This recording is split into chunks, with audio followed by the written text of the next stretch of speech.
మాజీ మంత్రివర్యులు అవతల కాంగ్రెస్ వాళ్ళకు నల్లమల పిల్లి ఉంటే మనకు నల్లగొండ పులి ఉంది. మరి నల్లమల పిల్లి అన్న, నల్లమల పిల్లి పులి కాదు. అదే ఎందుకంటే ఆ నల్లమల పిల్లికి నల్లమల ఎక్కడుందో కూడా తెలియదు, అది ప్రాబ్లం.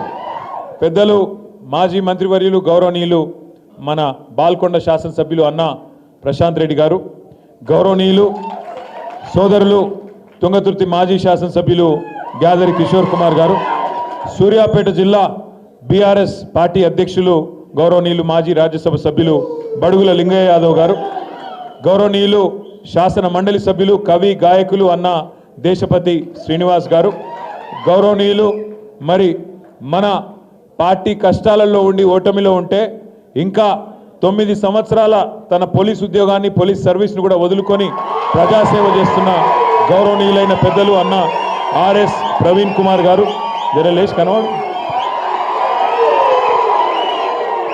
గౌరవనీయులైన బీఆర్ఎస్ విద్యార్థి విభాగం అధ్యక్షులు గెల్లు శ్రీనివాస్ యాదవ్ గారు, గౌరవనీయులైన మాజీ శాసనసభ్యులు తమ్ముడు బాల్కా సుమన్ గారు, బీఆర్ఎస్ విద్యార్థి విభాగం మాజీ అధ్యక్షుడు, గౌరవ మాజీ శాసనసభ్యులు అన్నగారు కోరుకంటి చందర్ గారు, మా తమ్ముడు డాక్టర్ ఆంజనేయ గౌడ్ గారు, స్వామి గారు, విద్యాసాగర్ గారు, ఇంకా వేదిక పైన మరొక స్వామి గారు, మా రాకేష్ రెడ్డి గారు, పల్లె రవి గారు, భానోత్ రవి గారు, వెంకటనారాయణ గౌడ్ గారు, తుంగ బాలు గారు, ఇంకా పేరు పేరున వెనకాల ఉన్న మా తమ్ముడు పల్లా ప్రవీణ్ రెడ్డి గారు, పేరు పేరున అందరికీ, అదేవిధంగా వేదిక ముందున్న పత్రికా మిత్రులకు హృదయపూర్వకంగా నమస్కారం.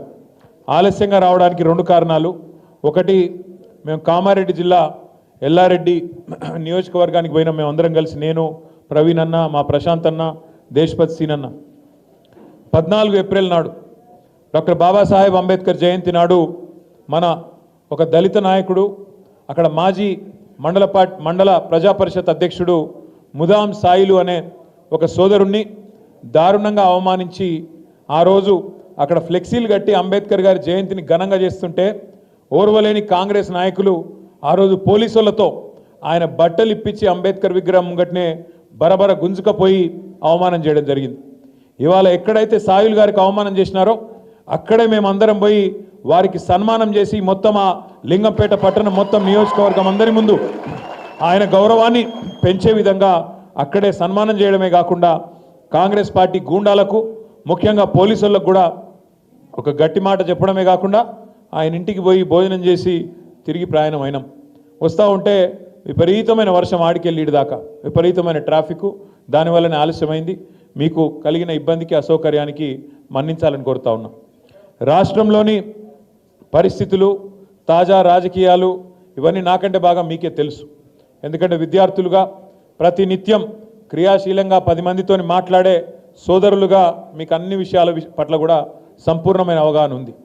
సరే, తెలంగాణ రాష్ట్ర ఏర్పాటులో విద్యార్థుల పాత్ర, తెలంగాణ రాష్ట్ర ఏర్పాటు కోసం విద్యార్థులు కదం దొక్కిన పద్ధతి, ఈ చరిత్ర ఉన్నంతకాలం ఎన్నడూ కూడా ఎవరు కూడా మర్చిపోరు విద్యార్థి అమరవీరుల త్యాగాలనే మాట కూడా నేను గుర్తు చేస్తూ ఉన్నా. అది ఉస్మానియా అయితేనేమి, మహాత్మా గాంధీ అయితేనేమి, కాకతీయ అయితేనేమి, ప్రతి యూనివర్సిటీ ఆనాడు ఒక కథన రంగంగా మారి, యుద్ధభూమిగా మారి, ఆనాడు అప్పుడున్న కాంగ్రెస్ ప్రభుత్వాన్ని గడగడలాడించి చివరికి తెలంగాణ ఇవ్వక తప్పని పరిస్థితి తెచ్చి ఆనాడు విద్యార్థులు నిర్వహించిన పాత్ర మీ అందరికి కూడా బహుశా పూర్తి స్థాయిలో అవగాహన ఉన్నదని నేను అనుకుంటా ఉన్నా. తెలంగాణ వచ్చిన తర్వాత మీ అందరి ఆశీర్వాదంతో మరి పెద్దలు కేసీఆర్ గారిని, మన పార్టీని ప్రజలు అధికారం ఇచ్చి ఎవరైతే తెలంగాణ తెచ్చిండ్రో, ఎవరైతే తెలంగాణ కోసం సావు నోట్లో తలబెట్టినరో, మీ చేతుల్లోనైతే